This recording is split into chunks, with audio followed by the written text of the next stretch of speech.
No one fucking saw that. Hi. Oh shit. JK. Anyway. Fucking hi, what's up? Pokapon. Hello everyone, it really do be me. Hi. It really do be Friday evening and I'm fucking tired, dude. It's been a week.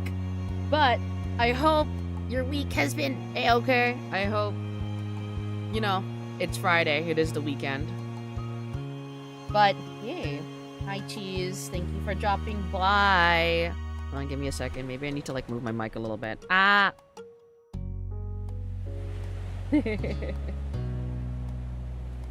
Thanks, Botrix. I appreciate you always coming in and doing it for me. What the fuck?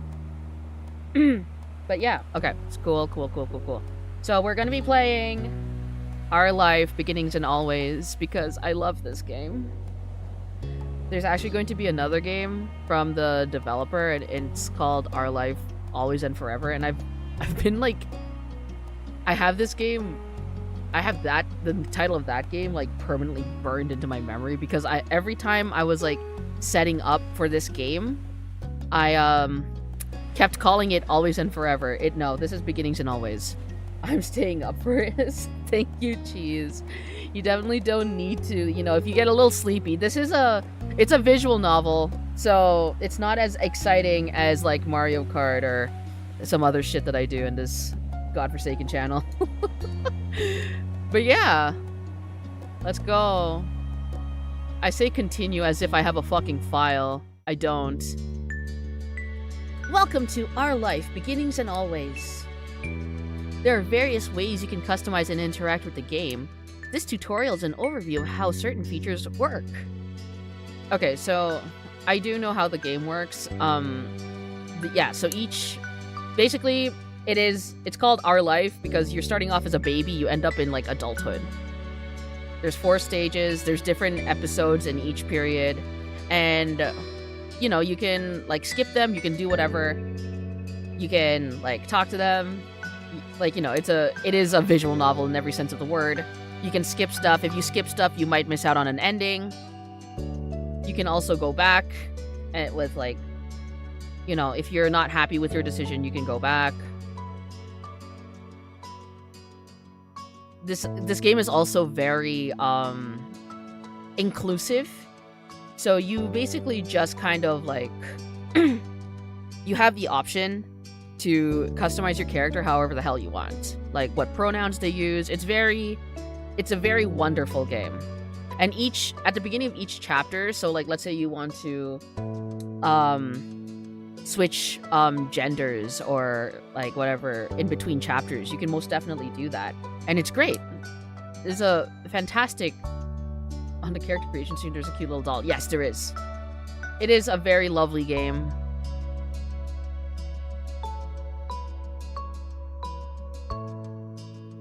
And, you know, it's free on Steam. This is a very long tutorial, but it is nothing too crazy. Nothing to worry about. Alright, cool. So let's make Mr. Tanuk.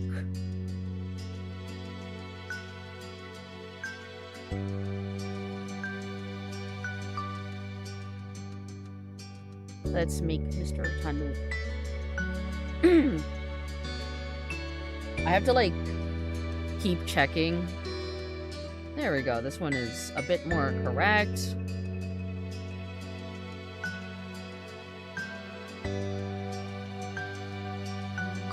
This one is... I think maybe this one. I have to keep, like, checking.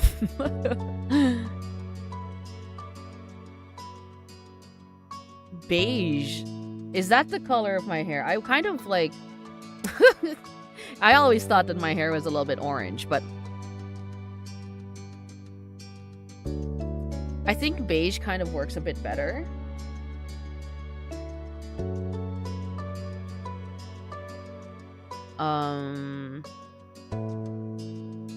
Choppy. Let's see. Let's see if we can get something that's a bit closer to what I got. That's pretty close.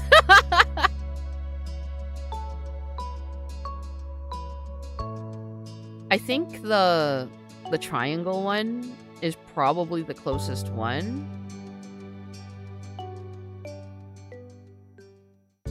This one's also pretty close, actually. This one's actually pretty close. So... let's see here. Maku. Tanuki. I will use he, him pronouns during this game. Voice name. So the lovely thing is that the voice actor of the sort of main guy in here went through the trouble of voicing all of these names, and it is a free DLC that you can download. What does your name stand for, Maku? My name is my name. There's no real like rhyme or reason. It is in fact just my name. I'm trying to see if maybe Mac is there.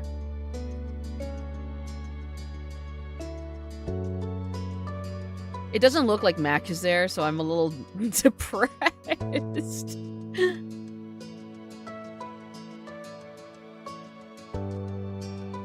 But there's so many. There's so many. Ooh, Mason? No. Max? Can we? Max.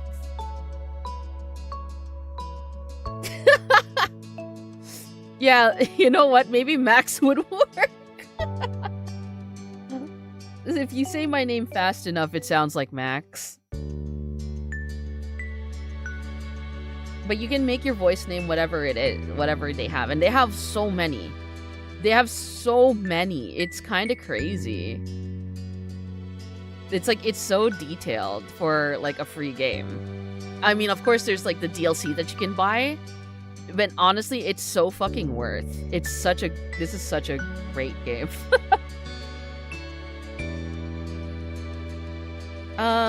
Change. I think I'm happy with this. Is there actually like a Strands 3 where it's like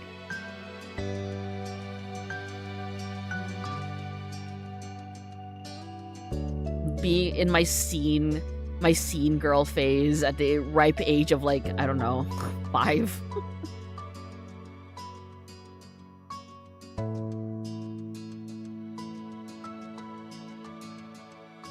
Okay, no. So, I think I like the kind of like sweepy look, the sweepy, a little bit of a side sweep. Yeah, this one, because it kind of has the thing on my hair. I know the sides are a little too long, but that's okay. Change face. I don't have any birthmarks. I don't have any scars. Rosy cheeks are cute, but I don't. Hand size. I've got chubby hands. I'm just a little chubby guy. I am a child in this phase. So I am a child in this phase, so I do not have glasses. Let's see. Arm. I don't have any birthmarks. I have a birthmark on my back, actually. Scars. Any scars? No. Freckles? No, nothing. I do enjoy pants, and I enjoy shirts. I'm a pants and shirt enjoyer. Fuck, dude. It changed my name to Max.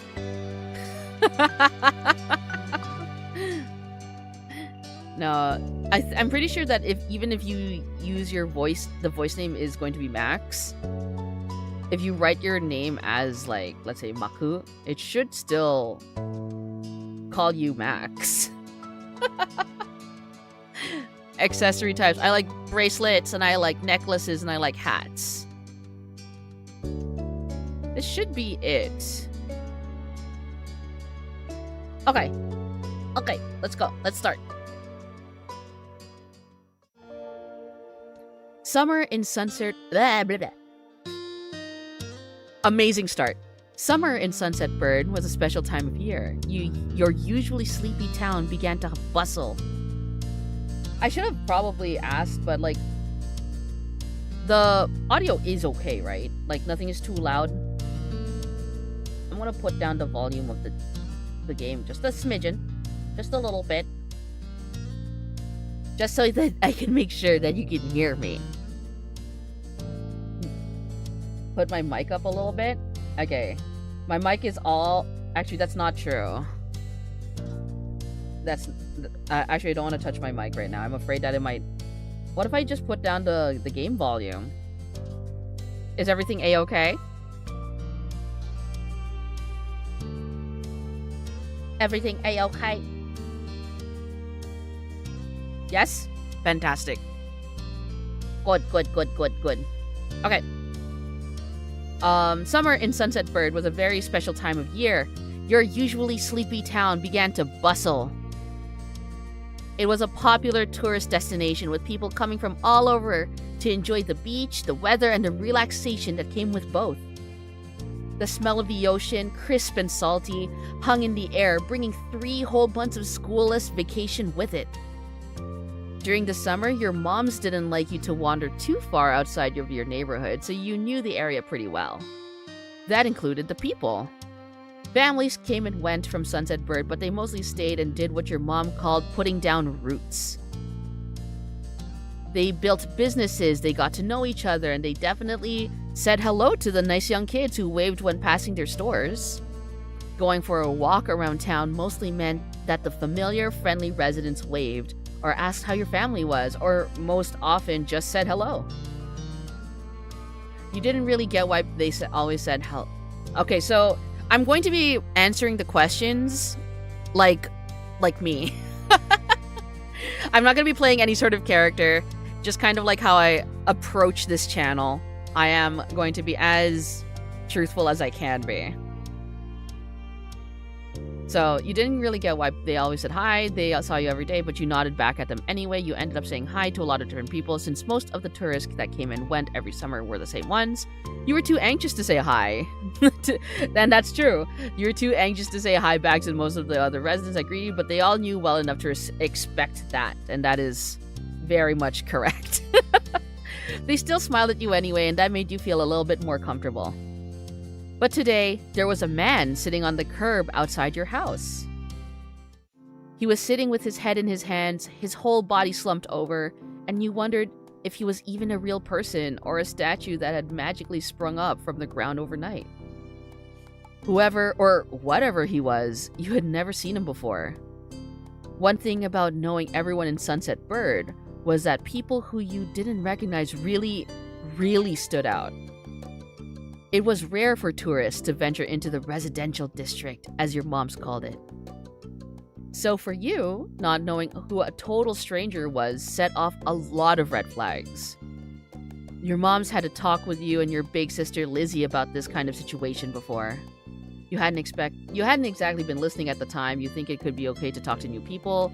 They mentioned that some people aren't good to talk to, but other types of people can help you even if you don't know them. You remember that it's okay to run if you feel uncomfortable. You don't have to worry about being polite then. It's the Discord mod that thinks you're his kid. Damn. Damn. You don't... let's see. So, I'm a bit of an anxious boy. A little spooked. I get spooked a little bit easily. I had been exactly listening. That is untrue. I always listen to my moms. They mentioned that some people aren't good to talk to, but other types of people can help you. So it is between the two.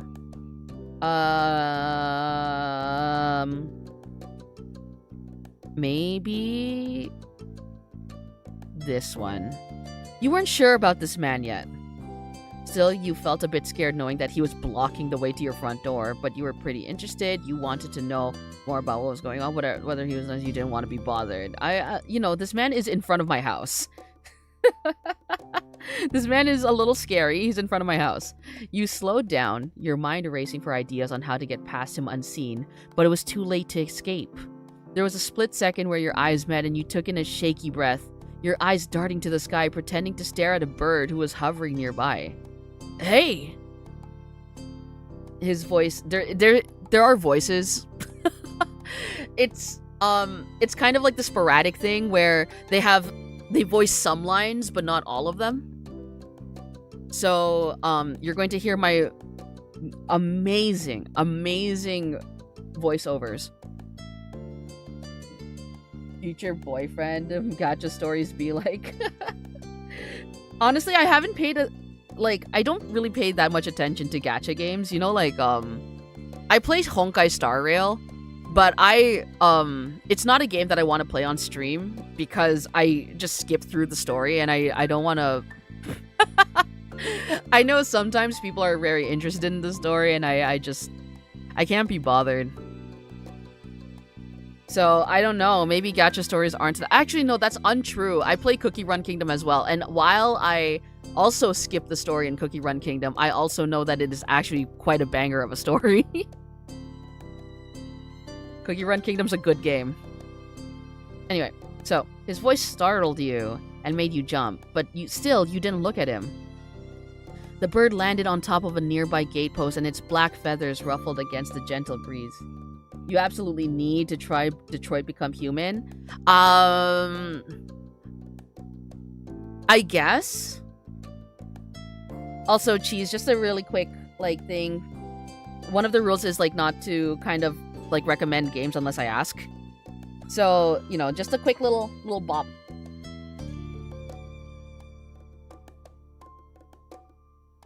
My bad. No worries, no worries. It's all right. Just a little quick bop. Little not a bonk, not like a hey, what the hell? Just a quick little bop. I appreciate the enthusiasm though. Just to entertain this one time. Can't see the rules anymore with the new YouTube update. I mean, the rules are kind of everywhere. So they're in my description boxes for the videos and they're also in my channel, if you go to my channel and then you click my about me, they are also there. So, whenever you have the chance, they're very basic rules, and then some of the more specific ones are keep the things.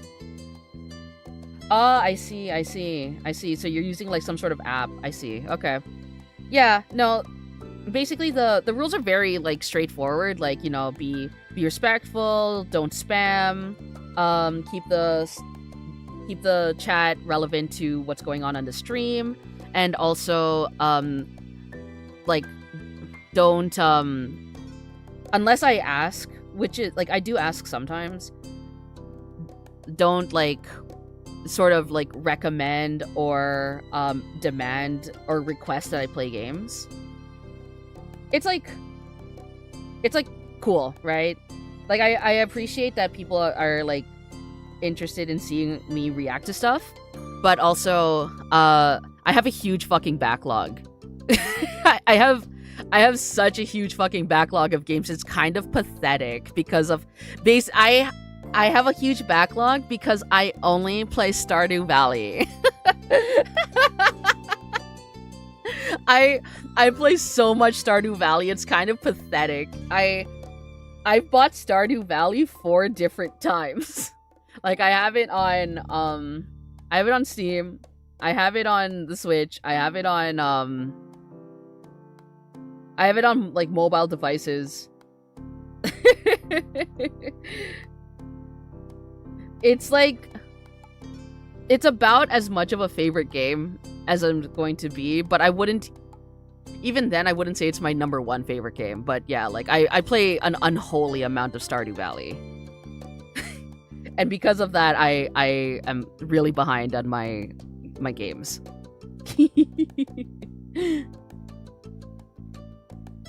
But yeah, No, thank you for the apology. It is just a quick little bop, little reminder. Like, whenever you have the chance, read the rules. And yeah, cool. I'm gonna continue. Thank you for your understanding and cooperation. It's always appreciated. We can be a little silly together as a silly little community. Little silly Tanuk community. Okay. The bird landed on top of a nearby gate post, and its black feathers ruffled against the gentle breeze. Trying to keep your eyes on it was tough, especially when the man stood up and started to make his way toward you. Bro, not wanting to seem too approachable, you folded your arms and stared. Still unsure but willing to be friendly, you offered a stranger a smile. Your whole body froze. I would smile. I would like smile at him. I'm anxious, but I think I'm approachable enough. So many people ask me for directions, and fuck, I have the worst sense of direction. It's so sad. It's so embarrassing. Step back? Yeah, that's valid. Like, you're in this chapter of the game, you are like a child. You're a small little baby. But yeah, no. People go up to me for directions all the time, and I have no idea. And I felt so bad. So, like, when I was in, like, you know, when I was in school, people would go up to me and be like, hey, do you know where the store is? Like, no, I don't. And I never knew what to say. I would always say, no, I'm so sorry, I don't. And they're like, no, but I heard it's nearby. I'm like, no, I don't know where it is. I get lost. Like, I used to get lost going to the grocery store. The grocery store is a 10-minute walk away from my... from, like... It's, like... It's so stupid. It's so embarrassing. Anyway. So, the man gives a grin of his own back. Do you live around here? Oh, fuck. This is not, like... Do you live around here? What's your name? My voice doesn't... You looked the man up and down, and taking in his tan skin and relaxed appearance, at least his clothes were relaxed. The way he was acting wasn't. He had sharks on his shorts and a stingray tattoo, and you wondered if he was obsessed with the ocean or something. Intense anime voice actor. Honestly, fucking goals. But, like, I can only voice, like, Ash Ketchum. While you made your assessment, he looked at you expectantly, waiting for an answer to his question. I don't want to tell him that I live here, dude. That's like stranger danger. So I'm gonna just continue to say nothing. If you do... He rubbed the back of his neck uncomfortably, giving you a small smile. Whoa, money? He reached into his pocket and pulled out a clean $20 bill. It crinkled in his hand as he held it up to you. Even more confused than ever, you looked back at him. No. Why is he giving me one? Well, could you do me a favor? Nothing bad. Sorry, I should have... Let me start over. He cleared his throat and stood up straighter. From where you were standing, it just made him look creepier. Yeah. I have a son. His name is Cove, who's about your age. Cove, that seemed like a strange name for an actual living person to you. You chewed on the inside of your cheek. This guy was definitely obsessed with water. You thought that was pretty cool. I think that's pretty cool. I don't know. When I'm answering the questions as me at that age range. And when I was a child, I had no brain cells. I mean, like, assuming... I mean... I still don't have any brain cells. I have maybe, like, 1 or 2 at any given point. Not that many more. So I think that's pretty cool. You've never... Good to know. You've never met anyone with that name. Cove's dad. We moved in across the street, see? He gestured towards the house that had been empty for a year, his watch catching the late afternoon sunlight and reflecting off the walls. The gigantic "for sale" sign was finally gone. You must be Maku Tanuki, right? I met your moms earlier and they told me you were 8. So I'm 8 years old, okay. Just like him, so He shook the $20 bill to bring it back to your attention, a hopeful smile tilting his lips at the corners. Can you try to be friends with the boy? Just give it a chance and you can keep this. He's a good kid. You'll like him. Do you mind? Yeah, mind? But you've got to keep it a secret too, okay? It wouldn't be friendly to say his dad sent you. You eyed the man. You kind of felt sorry for Cove. Do other kids really get their parents to pay for friendship, bro? Imagine being bribed to be friends. Like, for real. For real. I would be so fucking sad.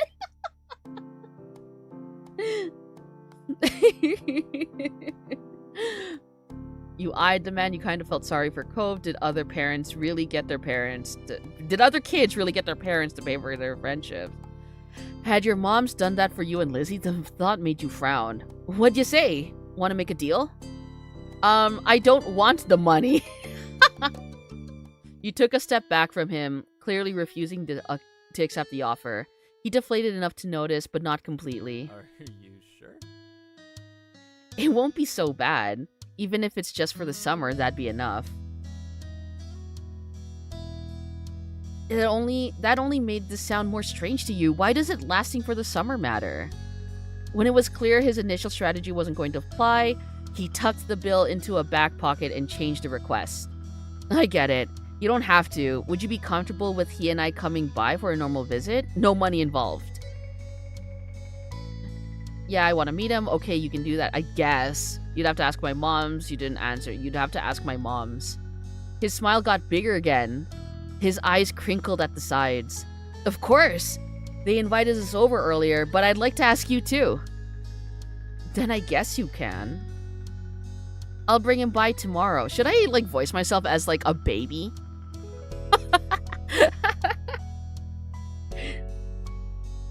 Just to, like, switch things up. Do it? Okay. I'll bring him by tomorrow. I wanted him to meet and greet with the neighbors today, but... Well, I don't know where he's gotten off to. He laughed when he said that, but with the way his face looked, you thought he actually wanted to cry. Honestly, bro, a mood. Honestly, me, every single day. I... wearing the mask that you're like, oh, everything is daijobu, and then inside you're crying. If you see him, can you tell him to come home? He's got a pink cast and glasses. You can't miss it. I can... Damn, that's so relatable. Yeah! I can try. You nodded, not totally certain that you'd find Cove, but willing to look.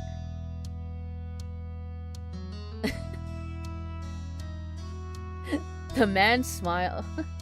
That was a girl voice? Listen, what the fuck? Don't, like, all kids sound, like, a little high-pitched?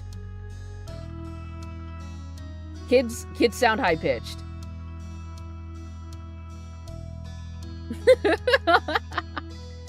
Yes, they do, my bad.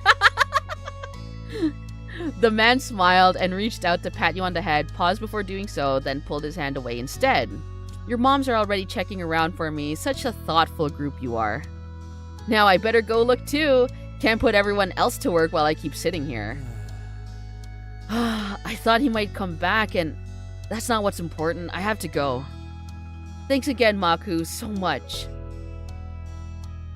He jogged off down the street without another word. You decided to check the hills behind your house.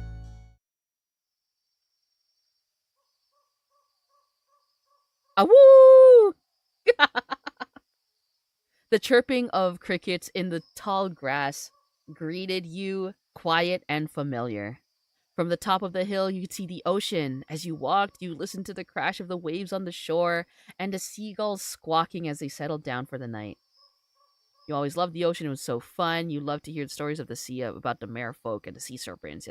You imagined living far beneath the waves. You didn't enjoy the beach all that much, especially the sand, which got absolutely... I like the... I always enjoyed going to the beach.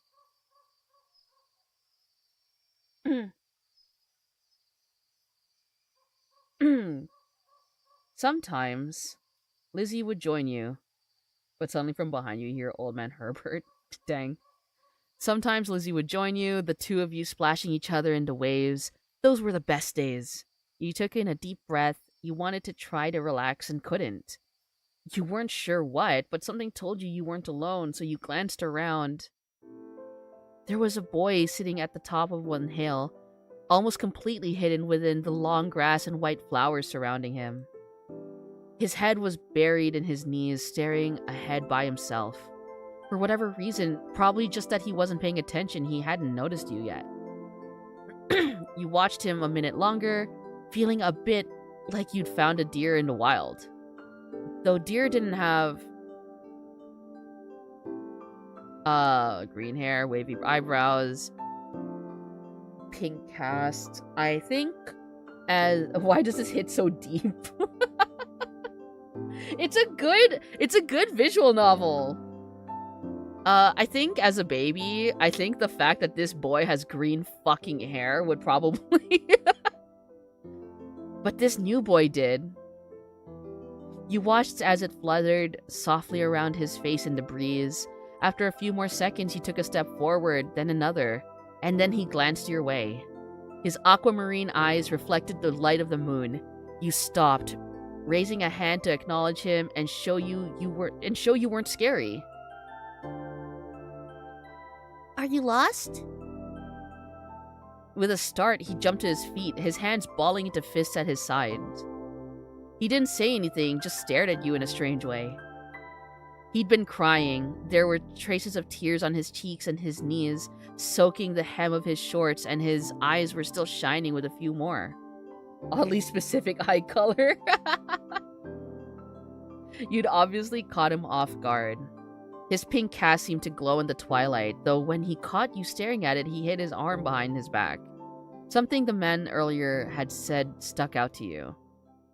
Cove? Ugh. Eyes wide, he studied you. How'd you know that? I'm all-knowing, lucky guess. I met your dad. Oh. So this is your hill? He gestured with his uninjured arm to the patch of grass surrounding you, his face falling at the prospect. Bro, his voice is cool. It is cool. Cove is a cool guy. I can leave if it is. You can't own a hill. Why not? How could you? You just do. I had a hill back home. Well, this still isn't mine. Oh. He sat back down with a thump, resting his chin on his knees again. Curious about the strange new boy with the odd dad, you sat on the patch of grass next to him. Yeah, quick moment.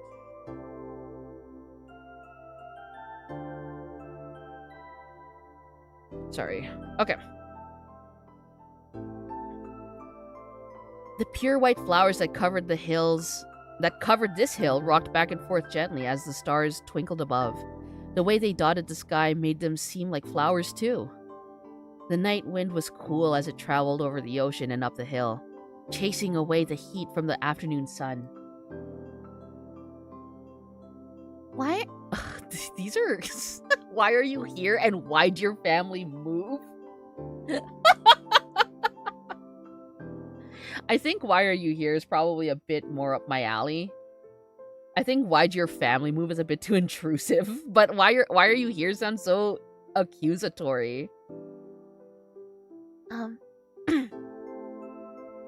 Why are you here? A quiet hiccup escaped Cove as soon as you asked the question. Almost like they never stopped, his tears started up again with a vengeance. My parents... They don't want to live together with me anymore. The tears fell fast and heavy over his flushed cheeks, sticking in his dark lashes. My mom made my dad leave and he took me with him. And now we have a house here and I want to go home. The outburst took you off guard. By the time he was done wailing, Cove's chest was heaving with exhaustion. He sniffled and removed his glasses, wiping at his eyes with the back of his hand before he put them back on again. I hate this place. I want my real life back. I want my mom. I'm sorry, your dad seems kind of nice. You'll like it here too. You just have to get used to it. Stop crying.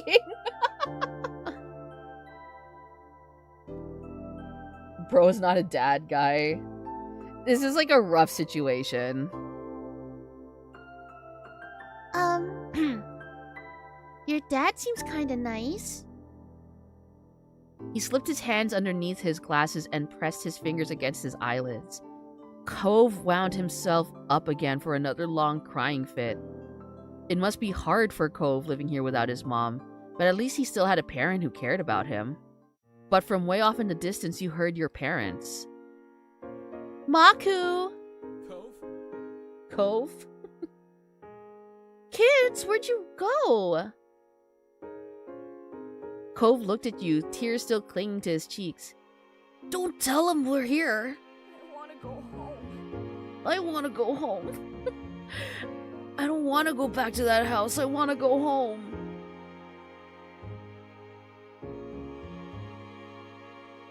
You can handle it. You have to go. Don't worry so much. Sorry, I have to.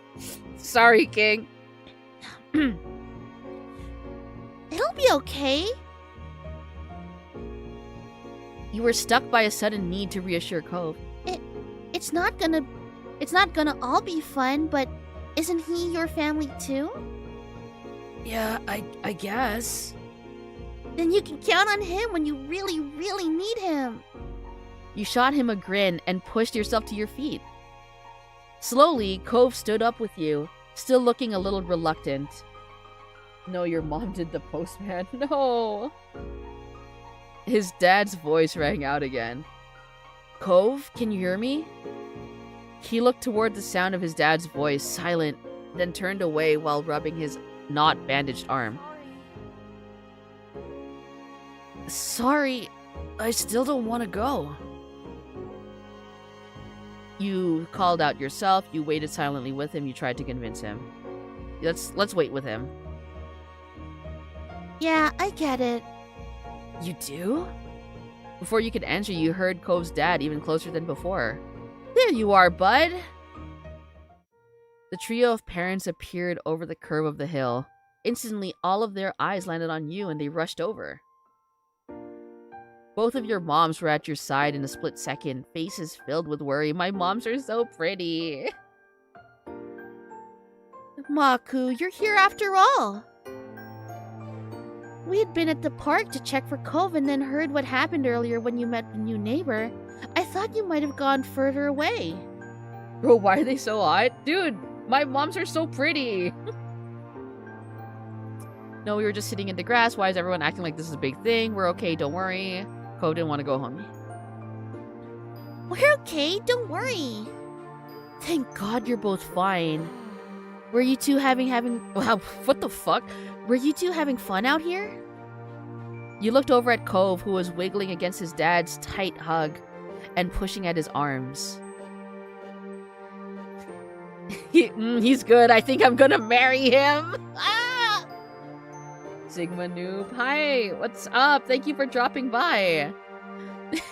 He's good. I think I'm gonna marry him too, mommies. Do it. Say the Mary. Okay, sure. He's good. I think I'm gonna marry him. You nodded, smiling slightly. Oh, that's wonderful. Finally, letting go of his squirming, scowling son, Cove's dad turned to the three of you. Thanks very much for finding him. I really don't know this neighborhood. Good thing Maku knows this whole area so well. Cove looks nothing like his dad. They have, like, the same eyes. Why is this game so cringe? It's a visual novel. Honestly, like, if it's not your cup of tea, you definitely could, like, check out other, like, streamers. I'm sure they're playing other non-cringe games. But this game is really lovely, actually. I really enjoy it. Absolutely. We should be getting home now. It's been a long day for us all. Say goodbye to Cove. Bye. The two of them walked off into the darkness, heading towards the neighborhood. You watched Cove's bright pink cast until it disappeared. Tell you what, we'll have a proper playdate tomorrow, okay? Your new friend's dad wanted to bring him by to see you and Lizzie. How does that sound? It sounds like words.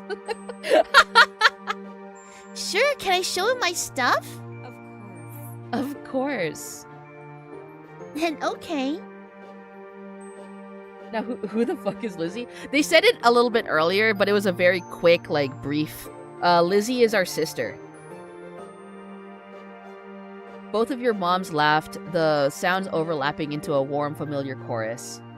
Mommy put her arm around your shoulder and led you toward the path. Satisfied and more than a little ready to go to bed after your long, exciting day, you followed them home. Choose your feelings for Cove. This can change in later steps. Okay. Let's see. How do we feel about Cove? We can't love him. It's too early. It's locked. So this is interesting. I'm glad that you are finding some sort of interest in this game. It is a very sweet game. Let's see. So we're direct, relaxed. I'd say nervous. Nervous is fair, yeah, because we just met him. Hello. Thank you for dropping by, Bloxbit. Crush, fond, indifferent. Let's see. I would say maybe... I think we told them we were gonna marry him. Okay, let's go right into crush, I guess. We said we were gonna marry him. We gotta commit to the bit. There are also 2 other people. To be completely transparent, there are 2 other boys. We meet them in later chapters. Alright. You begin step 1 at nervous crush. You won't be able to change it again until step 2. Yes! The next morning, you finished your breakfast so fast that you got a tummy ache. Your sister Lizzie had run out earlier to go play, but you'd stayed put. Today, just like your moms had promised, Cove was coming over to hang out. Excited to see your new friend again, Maku? I'm excited. If you were going to get married, it made sense to be around each other. I hate tummy aches. Yeah, dude. I also hate tummy aches. They suck. How sweet. Isn't that just the sweetest thing? I bet the 2 of them are going to be great playmates. With that said, are you done with your breakfast? I love them. Yeah. It means no work. Ah! Good tummy aches. No, but then tummy aches means that you can't have any more snacks. Sorry, am I done with my breakfast? Yeah. I don't know, am I?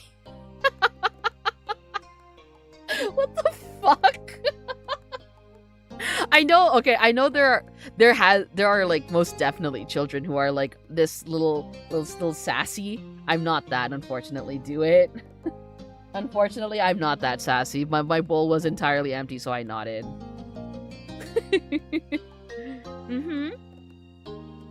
Good job. He should be here soon. Cleanup began, and then on cue, there was a knock. It was hesitant, like the person wasn't sure they were in the right place. Still loud, though. We need to get a more obvious doorbell. I know. Maku, could you get it? You practically leapt out of your chair on the way to the door. Hey, Tanuki family. Thanks for having us. Mr. Holden, as your moms have called him, and his son were here. Cove looked different in the bright lighting of your living room and when he wasn't crying. Damn. Those moms definitely gonna do something with Pops, damn. With his dad standing in front of him and mommy behind you, you and Cove looked at each other. Pleased to see the interesting new boy again, you smiled at Cove. Cove returned it shyly. You twisted the threaded bracelet on your wrist. You twisted the crystal bead bracelet on your wrist. Twisted the flower bead bracelet. You twisted the shell bracelet on your wrist. Smooch. Threaded bracelet, crystal bead bracelet, flower bead bracelet. There's a fucking fly in my room. The fuck? How the fuck you get in here, King? Twisted shell bracelet. I think maybe back then I had a bunch of maybe shell bracelets, actually. Maybe not necessarily shell bracelets, but it was most definitely not any of the other three. He's your roommate, let him pay rent. No, I don't want this motherfucker here, dude. Fuck that shit.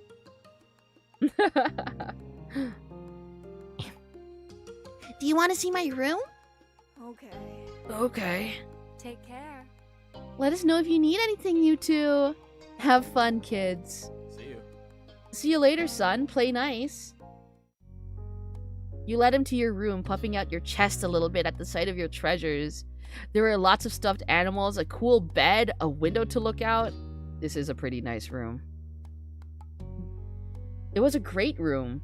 You hadn't had anyone to show it to in a while, but you were really proud of it. I love the little, like, creature in the background, like the little jester penguin. It's really powerful. It's exuding the most powerful energy I've ever seen. He leaned in a little closer to one of your drawings on the wall. I like this.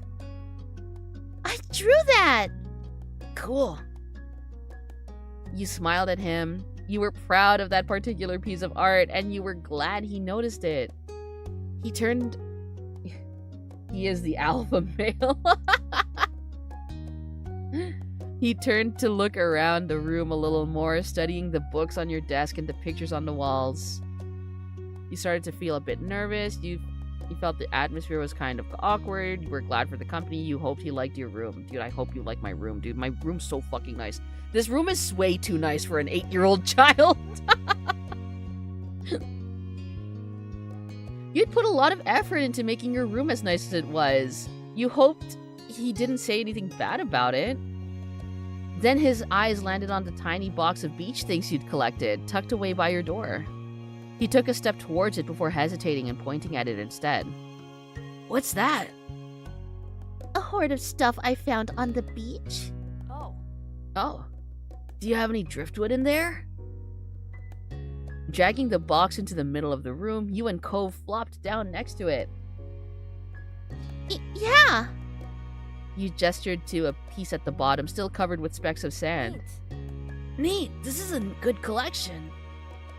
You got the sense from the tone of his voice that he wasn't just saying it to be nice or to be like Shiloh. He actually meant it. The fuck?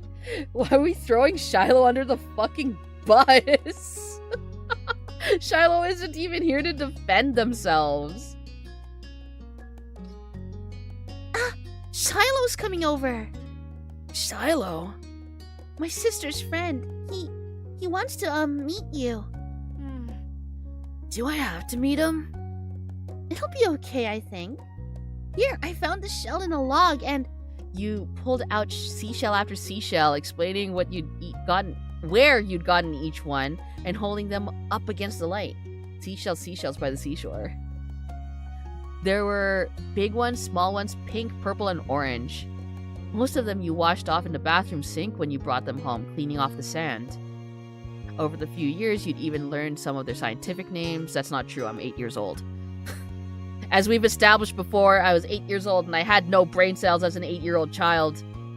The collection was so huge and varied that you had lots of funny stories to tell for all of them. Your voice faltered a little bit, but you kept going as best as you could. Probably this one.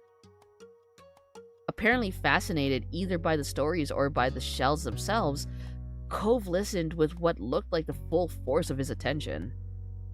Like when you almost got pinched by a hermit crab while searching for shells, and after watching him scuttle back into the ocean, you found another empty shell that was almost a twin to his home.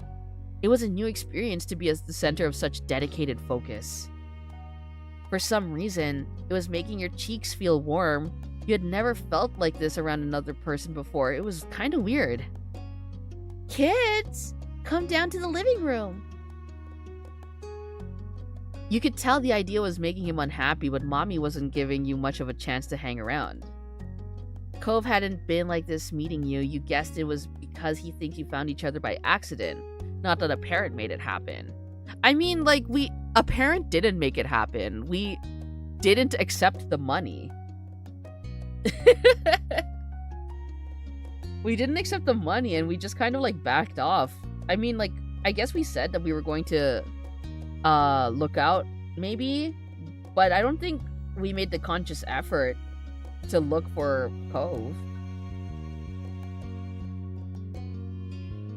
Mr. Holden must be right that telling Cove his dad was part of that would be a bad idea. I mean, yeah. Before you knew it, you'd both been escorted downstairs and deposited in the living room, ready for Shiloh's visit. The two of you sat side by side on the floor of your home's entryway. I brought the box of shells. I want to keep looking at them. Great! Bust it open. We can keep looking while we wait for Shiloh. Cove reached in and pulled out a big orange shell. Oh. Like he hadn't spoken out loud yet. I'm gonna grab some midnight water. Hell yeah, take a fucking sip, King! You know what? I should also probably take a fucking sip. I'm talking for like 50 minutes fucking straight.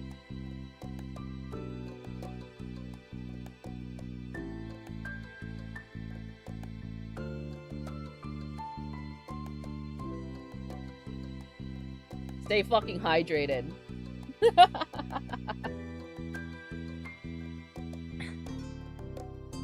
Like he hadn't spoken aloud yet, he turned to you and held it up, his eyes shining. I think this one's the best of them. And that's my favorite too. I like a different one best. I can show it to you. You can take it. Cove looked at you in surprise, his eyes going wide. You know, like, we gotta rizz this man up, I guess, because we said that we were gonna marry him. You can keep going, you know. Yeah, absolutely. I was just, you know, taking a sip of water. I also needed a little sip. A little sippy. Sip, sip. Cove looked at you in surprise, his eyes going wide. Really? Sure, you like it a lot, right? But I don't want to take it from you. It's okay. You got the impression he was hesitant to accept something because he didn't know you very well. You insisted. No, it's okay for you. You pushed the shell against Cove's chest, willing him to receive the present, but Cove firmly shook his head and kept his arms tightly at his sides. It was a battle you couldn't win, at least not today. Cove was your neighbor now. Maybe you could give it to him another time. The two of you were still sitting on the floor looking through your collection of beach findings when the doorbell finally rang. Cove jumped, startled by the sound. Since the person hadn't knocked, you figured it was probably Shiloh. You knew where to look for that. Lizzie's friend? You nodded, but that didn't seem to make Cove feel any better. It was already obvious that Cove didn't hide his feelings well. You could tell what he was thinking right away. He's also 8. This isn't a good idea. I'm sorry, there's nowhere to go. He's at our only door, and if you go upstairs, he'll find you. Sounds so ominous. This is just a child. Cove glanced around the room, his eyes wide, and finally paused with his gaze locked at the back of the house. I can go out the window. He was already walking towards it. Scrambling to think of something to say, you stepped forward, then paused. Do you want to break your other arm? Oh my god! Oh my god! Shiloh is the least scary person alive. Cheer up. Shiloh's gonna like you. Please don't get hurt. I'll come with you. Good idea. Let's go.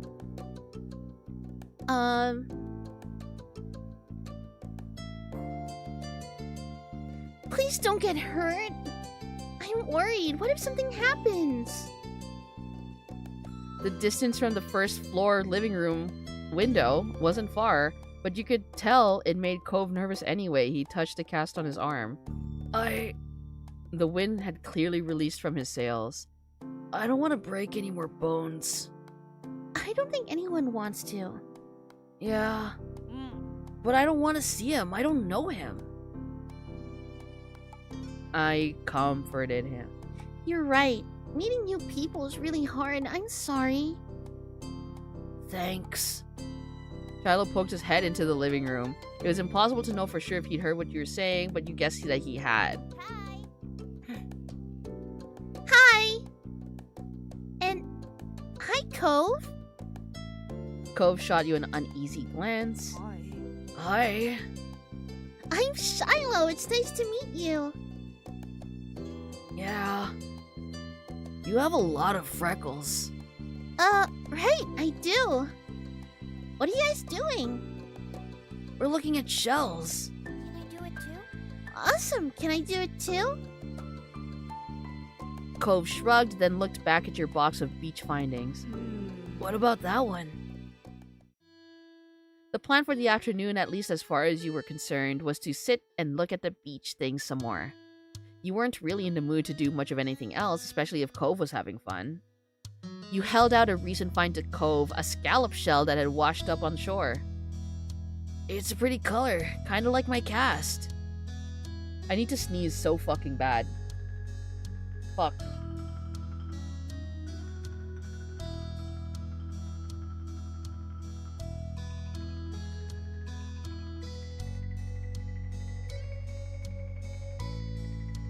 Ugh. Oh, frick. Do I need to sneeze again? I hope not.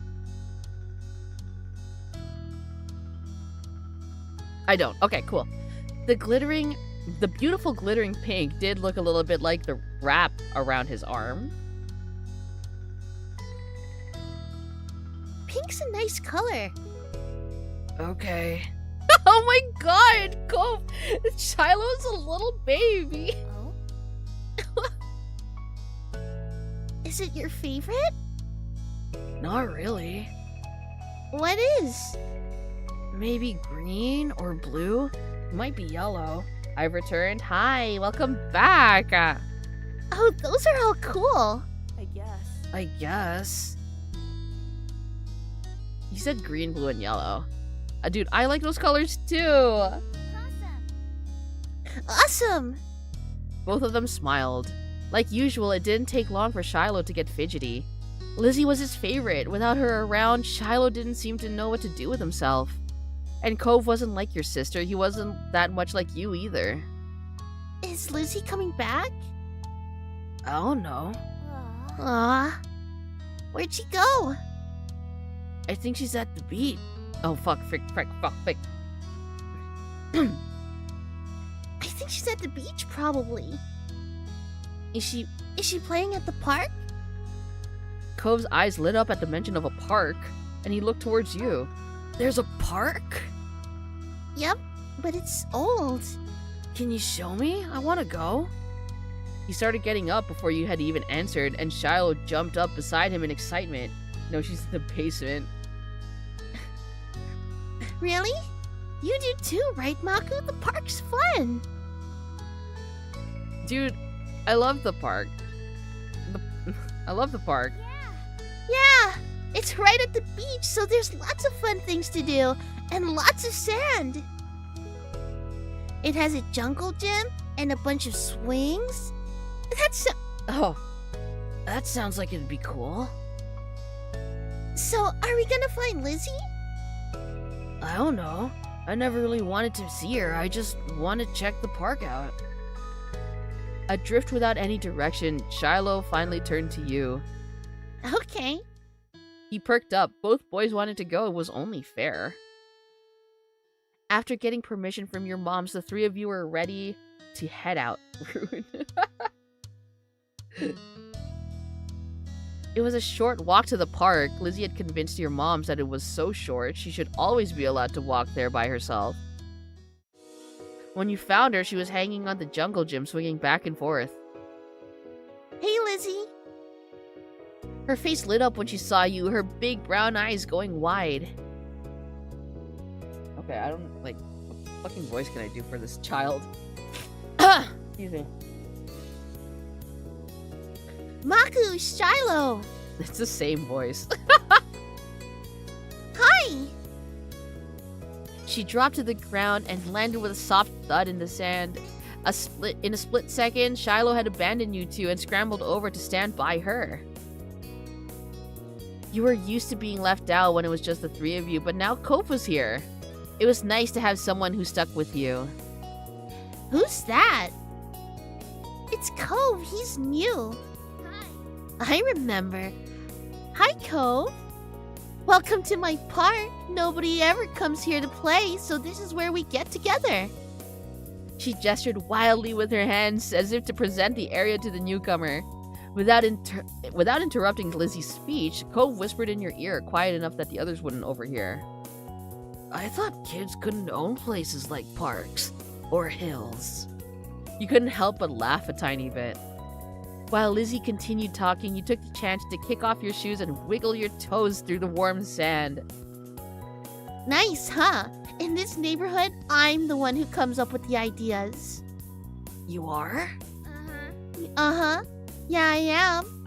Who else could handle the job? Lizzie's the oldest. By a lot. My mom said you're Maku's age. Yeah. Yeah. Thought so. I'm still the only one in this group with double digits. What about the other kids? Reminds me of my young self. Like Lizzie? That's cute. What about the other kids? Other kids? There aren't any. We're the only kids here, and Shiloh is just visiting from another place. Not even tourists really bring their kids here. This is the land of ancients. Be careful that the oldies don't try to steal your youth. Oh my god. Oh. No, the warm sand? Oh, hell yeah. Hell fucking yeah, dude. Walking around on warm sand is great. For a second, it looked like he might cry again.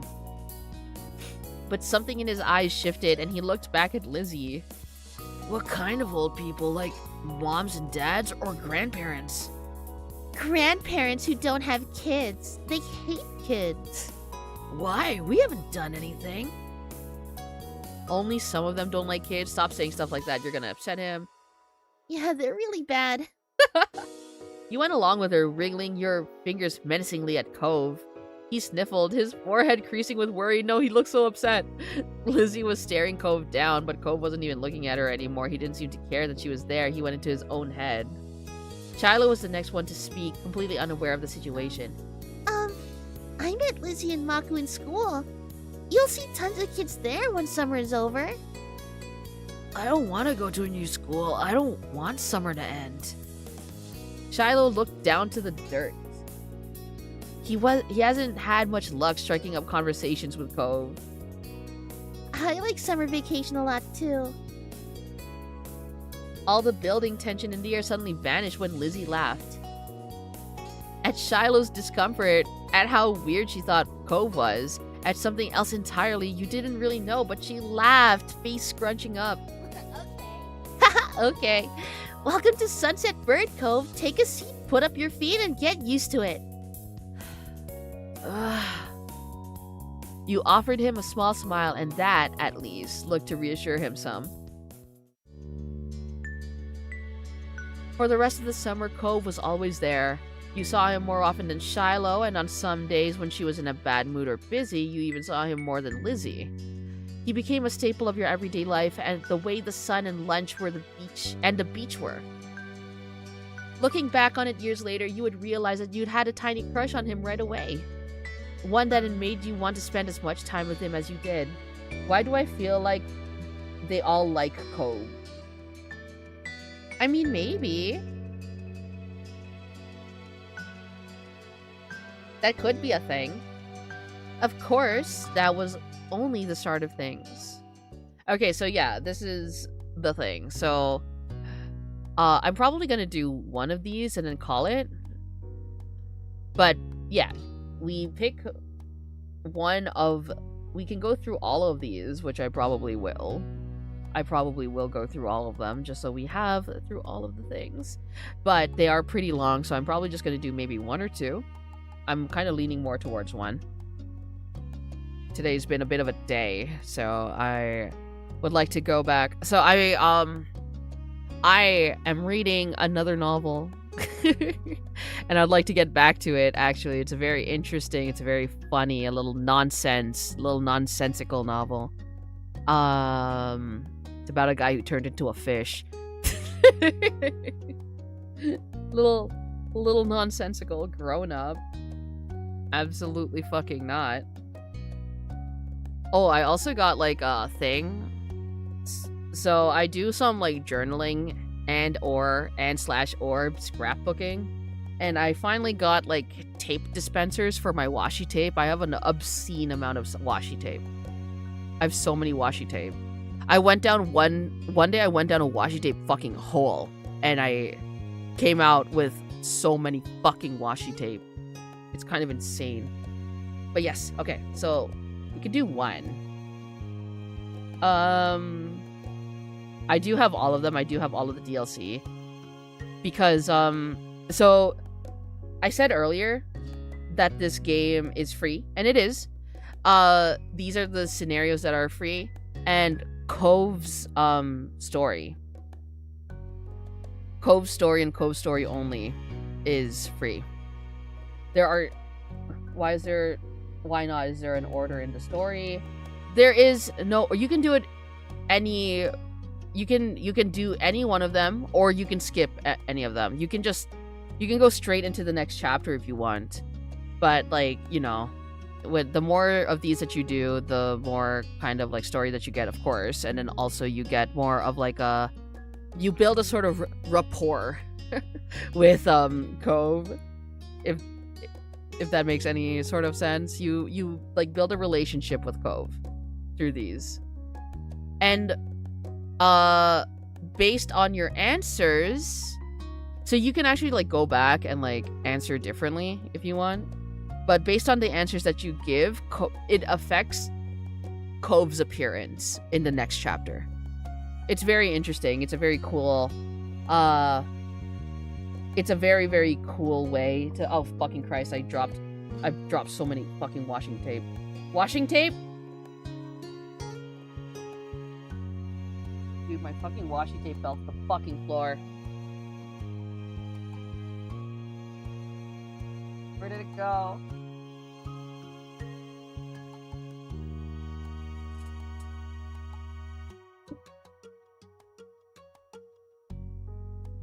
Heck.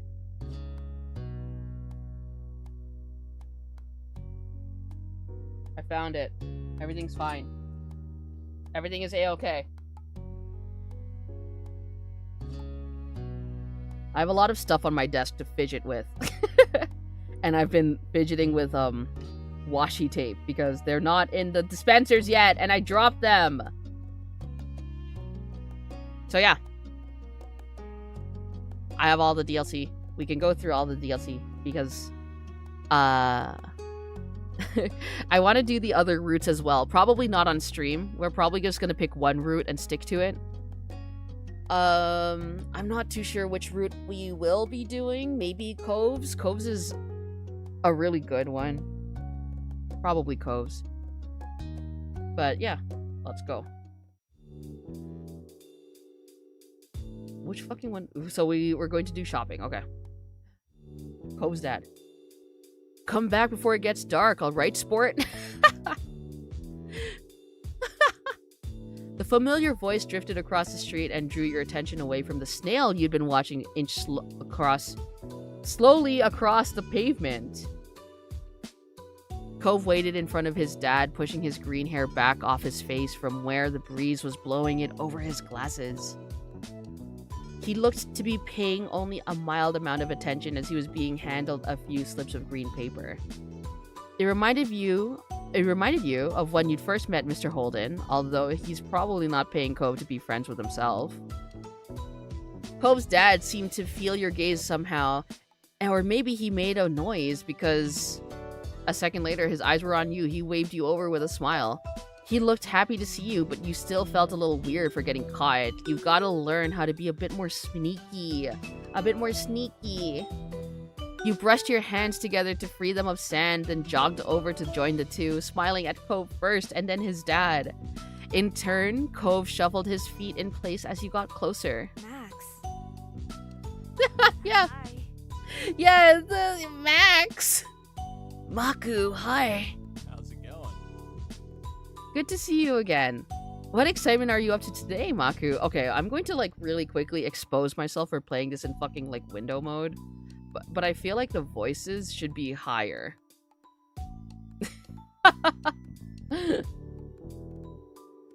Because they're very quiet.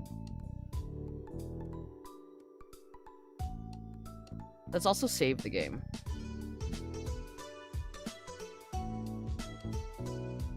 Good to see you again. What excitement are you up today, Maku? Nothing. You towed the pavement in front of you. It would be nice to tell them about the snail you found, but you didn't know if they liked snails. After you finished answering the question, Mr. Holden's attention returned to Cove, who was preoccupied with folding the bills he had into a tiny rectangle. Rectangle? Yes. Okay, I don't know why. I thought I read the word triangle. You know, it really do be that time of the night. Sounds fun. It does? You weren't sure about that. You know, Cove was about to hit the stores by the beach. Why don't you go with him? Yeah. There we go. That's a nice, louder voice.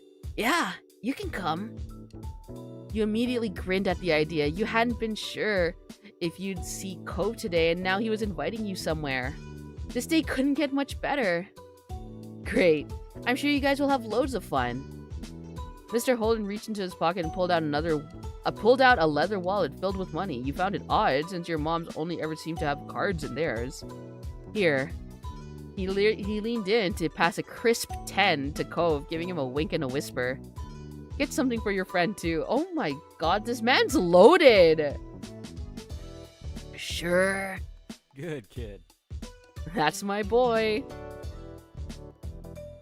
Cove's dad ruffled his son's hair as he was straightening back up, the bill in his hand still held out toward the green-haired boy. Take care. Cove accepted the bill after a second and slipped it into his pocket. Then with one last nod to his dad, he turned and started walking. You followed after him, intrigued at the possibilities this outing might bring. Cove strayed towards the gentle tide creeping up the sand, and you fell into the place beside him. It was a nice day. The sun was shining, and there wasn't many clouds in the sky, though the wind coming off the ocean kept it from being too hot. You took in a deep breath, enjoying the scent of salt and ocean air. When you looked at Cove, he was dragging his feet through the sand a little, and you slowed down to wait for him. His eyes searched the ground intently. Are you looking for snails? Are you looking for shells? What is it? What is it? Nothing. He kept staring down at the ground, though. You bit down on your lip a little, wanting to say something, but not knowing what. Mood. The comforting sound of the waves filled the silence with pleasant white noise, and you played a little game with yourself as you walked along, getting as close to the water as possible without getting wet. It resulted in you having to run up the sand quickly when a wave rushed in more than a few times, and although Cove threw a few glances your way, he didn't say a word. You didn't either? What did you want to go to the shops for? I need a new sand pail. Yeah? What happened to your old one? Cove narrowed his eyes, seeming to think deeply for a second. Whoa. It disappeared. What? Really? Cove ducked his head down, lazing his fingers behind his back. It didn't seem like he was going to continue, so you nudged his arm. How'd that happen? Well, he opened his mouth and shut it again, considering.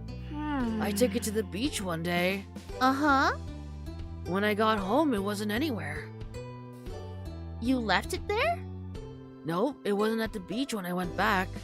Then you lost it. It disappeared. So. What about you? What do you do out here?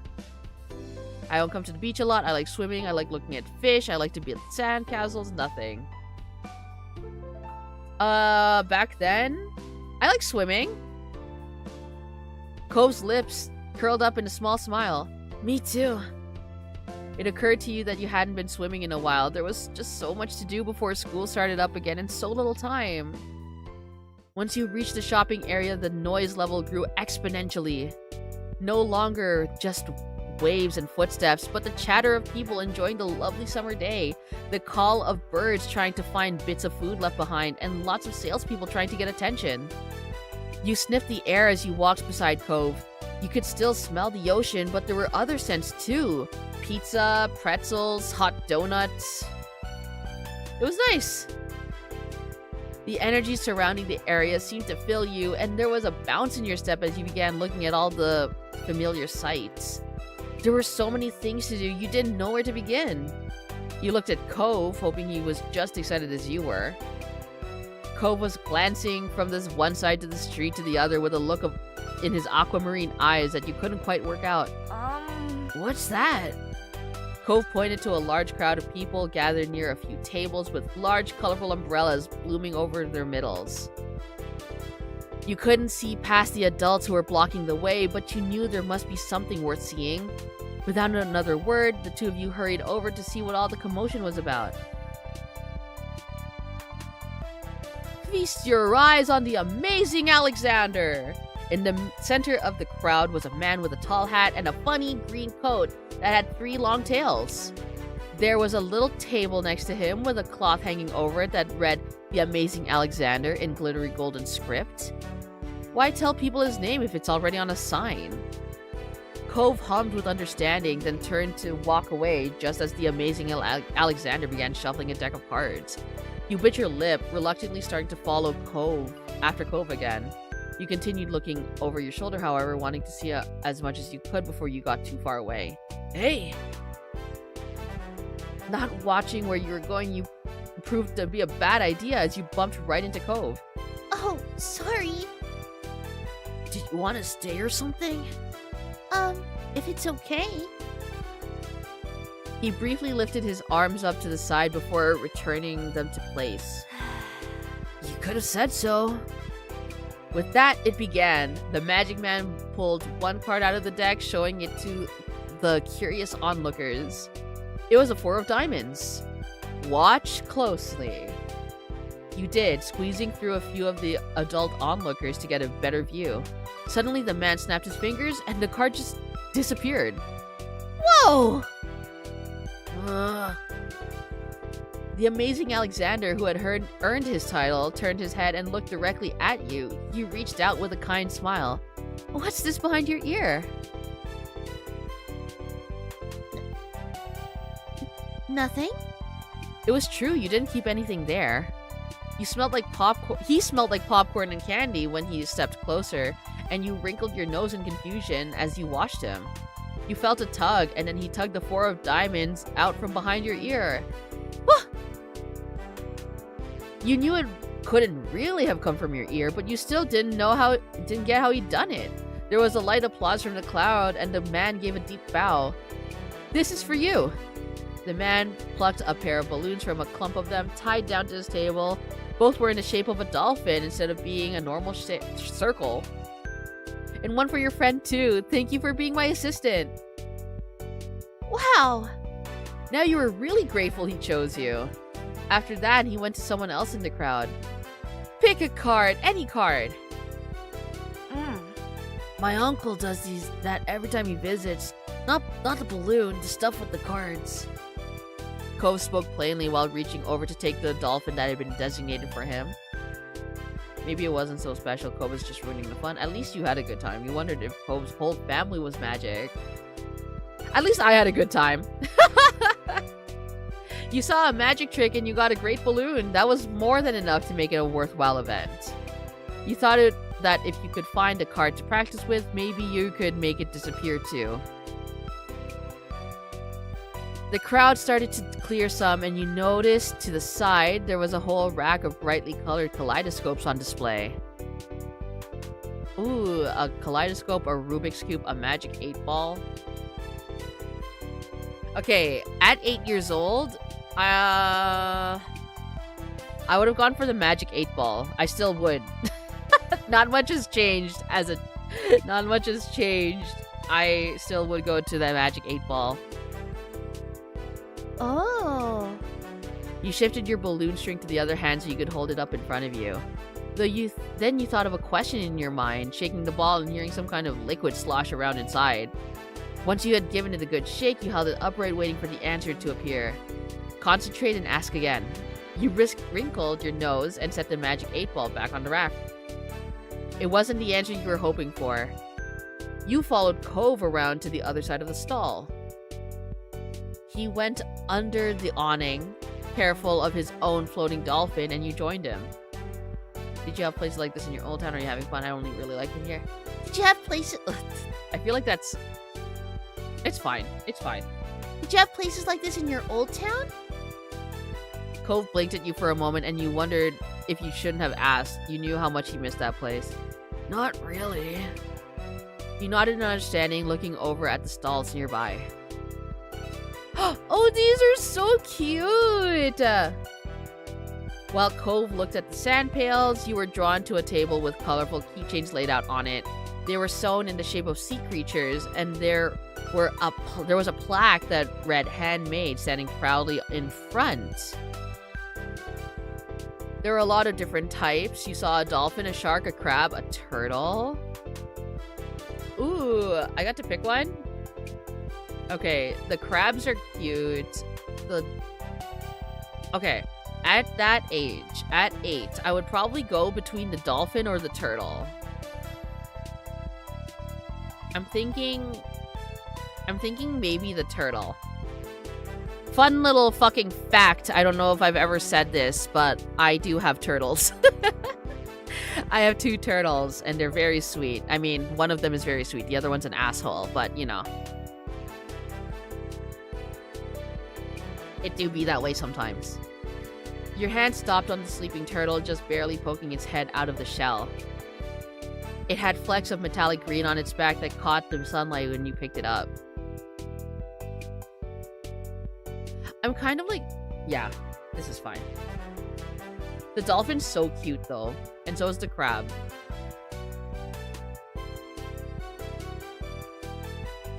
You remembered the turtles you had seen in a movie. You had been mesmerized by the way they gently glided through the water. You were instantly enamored. Checking the price though, your heart fell. $6. Ooh, that is a bit pricey. You didn't know much about money, but you thought that was a lot to spend on one thing. But it's handmade. It is pretty pricey, but it's handmade, so I understand. You rarely had more than a $5 bill to your name. Is that what you want? Huh? Oh, it's $6. I didn't bring any money. Alright. It's fine. Really? Really? Cove took the keychain from your hands, and that was that. He was holding a small yellow bucket for himself, too. It's cool. You should get it. You were a little nervous, but happy with your purchase nonetheless. It was nice of Cove's dad to let Cove buy something for you, too. After Cove paid, the 2 of you stepped out of the store side by side, your balloon dolphins knocking together and spiraling around in the air. You watched Cove hold up his new pail up to his face, examining it thoroughly. Hey, Cove. Yeah? Thanks for getting me it. You're welcome. You hoped he really knew how much you appreciate it. What? You were going to thank him for the keychain again, but instead just shook your head, smiling. Cove returned the smile with a shy one of his own. Cove looked further down the street, where different food carts were lined up. He rested his non-cast arm over his stomach, and just as he did, yours let out a light growl. You hadn't eaten since breakfast, and after all of this wandering around, you were definitely ready for some lunch. Let's get some food. Yeah. You two wandered around for a short while, looking at all the delicacies that were available. Everything looked delicious, and as the different smells, both sweet and salty, wafted over to you, your stomach growled even louder. After passing hot dogs, snow cones, ice creams, and pizza, you both agreed on pretzels. Bro, I fucking love pretzels! Cove got something sweet and cinnamony, and you got the same fucking thing. The cinnamon sugar pretzels, the cinnamon sugar soft pretzels, bangers. I fucking love. Those are amazing. I missed. There's no place near me that has like hot, soft, like cinnamon pretzels. I fucking love those. I'm so depressed. Oh, Maku, why don't you just make your own? Shut up. I got the same one. We love pretzels in this house. You licked your lips hungrily as the vendor handed your pretzel over, ready to take a big bite. Your moms didn't like you to eat too much sugar, but this was a special occasion. The little cup of icing looked too delicious to pass on. You found an empty table close enough to the beach that the grit of the sand made terrible noises when you dragged the chairs out to sit down. Those balloons are gonna make it hard to eat. Cove placed his bucket on the table as he stared at his still balled up hand that was wrapped around the string. You opened your mouth to agree before an idea hit you. I know. After carefully placing your pretzel somewhere it wouldn't get sandy, you tugged the balloon dolphin out of Cove's hand and tied it in a delicate bow around his wrist. Oh. Cove bounced his arm up and down in place, testing the stability of your knot. Somebody say knot. After watching his balloon jostle around but remain attached, he smiled, satisfied. Could you help me too? I can't tie it to my own wrist. He repeated the ritual. Cove struggled somewhat with the cast restricting his fingers on one hand and the string already tangled with the other. But the action made you feel strangely happy. You couldn't look him in the eyes. Okay. Got it.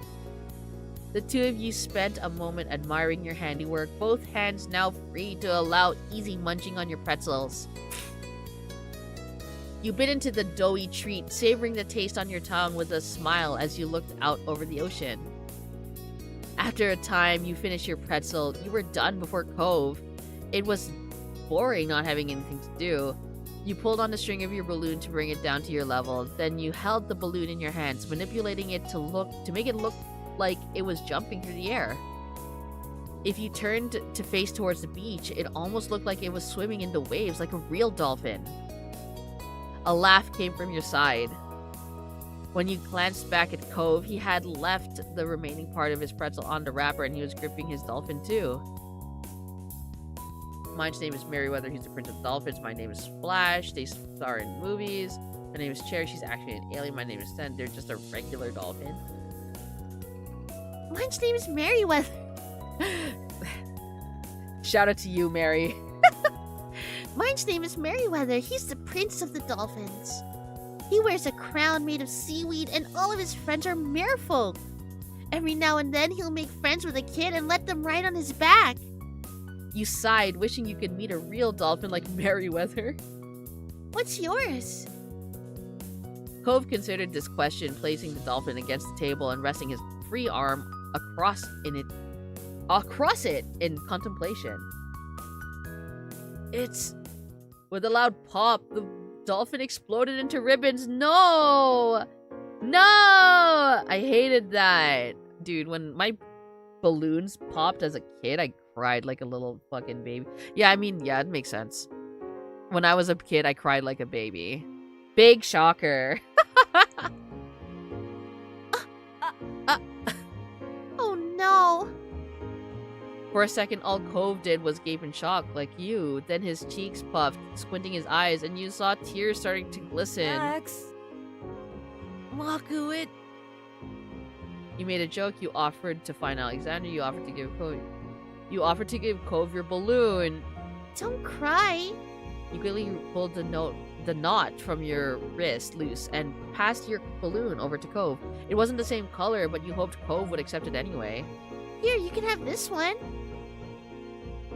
Cove sniffled, a lone tear running down his cheek. No, I don't want to take yours from you. Then we're sharing. It's your turn to hold it. Really? Yeah, it's okay. Cove accepted the balloon delicately, probably to make sure this one didn't pop like the other. Thanks, Maku. Dude, my fucking ankle. Ow! No!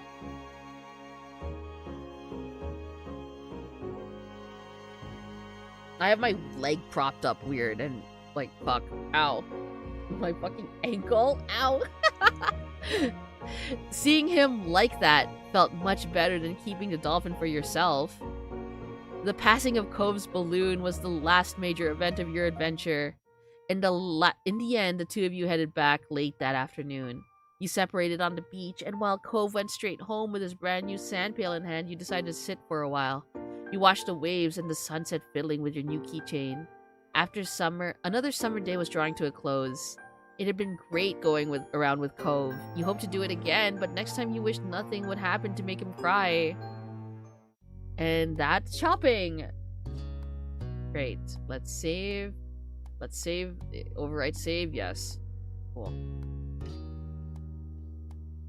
So yeah, we did the first part of. I think there's actually like another part after when you click and then summer ended. But we did the first major part of chapter 1. We did one of the moments in chapter 1. So yeah, it was actually not as long as I thought. So maybe next time we can do maybe 2 or 3 of the moments. Depending on how strong I feel we might be able to do 4. Because otherwise we're going to be playing this game forever. Jesus Christ. But yeah. Thank you for stopping by. I'm going to call it here. It was fun. I love this game and I hope you're enjoying it to some degree. And if you are enjoying it, please it's a free game on Steam. Like hashtag not fucking sponsored, but like it is such a good game. It is so lovely. There's a lot of love and care. You could tell in like the writing that the developers and everyone who worked on this put into it. It is a lovely game. So please check it out. And if you like it, you know, get the DLC because they're good. It's a very cute game. So yes, thank you for dropping by. I appreciate it as always. And I'll see you on Sunday for Cyber Sleuth Sunday. Yeah, we love Digimon. Ja. Bye-bye. Oyasumi. It's been a good time. Bye-bye. I hope you have a good night, and I hope you have a good tomorrow.